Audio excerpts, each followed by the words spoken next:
大家好，我是邱平，我现在在河西走廊，在甘肃金昌这边。我们看了很多寺庙啊，基本很多寺庙都大同小异，但今天我们在河西走廊看的这个寺庙非常独特，就是身后我这个寺庙，它这个寺庙叫做玉山圣龙寺。为什么说比较独特呢？它里面有很多建筑是保存下来的，就是说国内为数不多保存的千年古寺。还有一点，我们常说的唐僧就取经回来，在这个地方讲经，这是一点。还有呢，隋炀帝当时西巡走河西走廊，也在这里住宿过，也在这里停留过。但这个地方比较偏僻一点啊，比较偏僻，来的人不多。我们去看看，大家看见没有？这个塔也是留下来的。河西走廊很多历史，很多文化。它这个寺庙也是在一个山谷里面，两边都是山，中间是一条路。大家看到没有？这个就是长城，这个是明长城。旁边在寺庙的另外一点点还有西夏的文字，还有汉朝的长城，所以这个地方自古以来就是一个历史非常深厚的地方。圣龙寺始建于公元561年，就是那个魏晋南北朝的时候。特别是有一点，公元609年，隋炀帝西巡来到这个地方，改名感通寺。贞观10年，唐玄奘就唐僧取经回国途中，在这个寺坐禅诵经。最鼎盛的时期，这个寺庙是僧众大概有1000多人，当然了，现在是很小。有关圣龙寺的典籍，在敦煌的莫高窟啊，有2幅壁画，详细描述了这个传说。大概意思就是当时有个圣僧云游到此，遥望玉山峡谷，这个是叫玉山峡谷，就是说这个地方如果他日山开，必有佛陀宝相显相。公元557年，当时凉州有一个凸现佛头，人们就把这个佛头送到这个地方来安装。所以呢，等一下我们在里面看到一座山有个佛头，变成一个我们说的佛一样的。这个玉山峡谷大概是2公里，现存有河西最早的唐塔、汉明长城、西夏的石刻、西夏的墓章群。说到这个圣龙寺，就不得不说隋炀帝。我们刚才说了嘛，隋炀帝西巡走河西走廊，河西走廊来过的皇帝基本上很少很少，隋炀帝是第一个踏足河西走廊的皇帝。当时我们说汉武帝西巡，他都没有走过河西走廊，他只是在黄河边上看了一下，看着西行的路线。隋炀帝西巡的目的是什么呢？就是征服吐谷浑呐，打通西域通道为目的。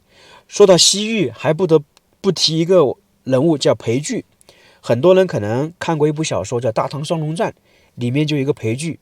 我们说邪王石之轩，他这个裴矩就是经营西域。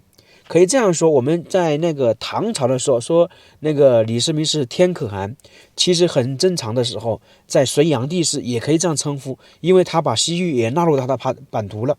吐谷浑我们在唐朝也知道，后来是被那个李靖灭掉了，他是在隋朝建立的，在青海建国的那个吐谷浑经常向隋朝发动进攻，所以呢，隋炀帝才会西巡。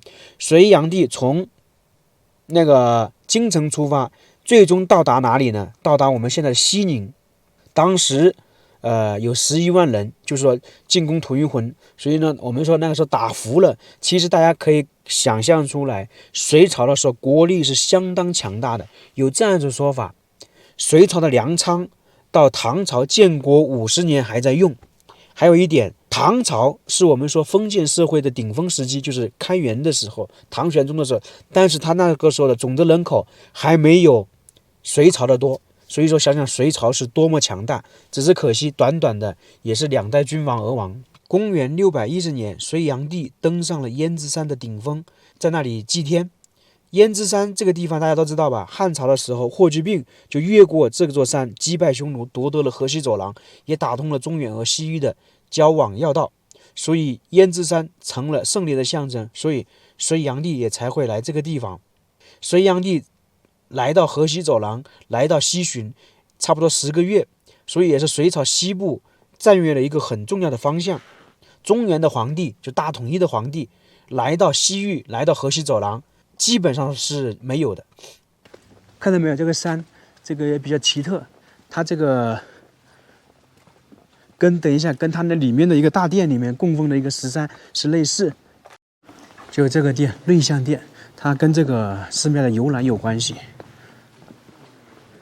进去看一下，里面好像供奉的就是那个哇，它这里可以看得很清楚，是像一个人手两只手脚，它头是没有，为什么呢？头现在已经就搬到博物馆去保存了，就是像一个那个佛在修行在走路的形状，所以它根据这个那个寺庙名字就这么由来的，就正在走路，这个很奇特吧？就这个地方，身子脚头是现在在博物馆保存了，佛手应该叫佛手，那里有一个复制品就在旁边。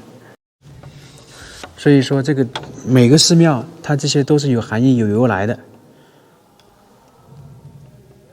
旁边那有一幅画，就很明显能看得出来，原版的是什么样子的，就是照相照出来的。就跟我们大自然说，我们在山东可以看到，它各种各样形态，像蛇啊，像其他像人物啊，都有一样的。它这个寺庙也是坐北朝南的，它这个塔是北塔，也是唐朝的时候，那个时候建的，差不多是隋末唐初时候建的，一直保存完好，也是经过修缮的。它这里有南塔、北塔，这个是北塔，对面是南塔，都是那个时候的建筑，所以才称为千年古寺。这个就是南塔，南塔相对来讲的话，比那个北塔矮小一点，就南北两塔遥相呼应、遥相对称，在那个峡谷的两端，因为它这个是在一个峡谷里面，这个寺庙包括这个长城，所以这个地方非常有含义。我们说的唐僧也来过，隋炀帝也来过，其实很多名人也来过，只是说记载的话后面越来越少一点。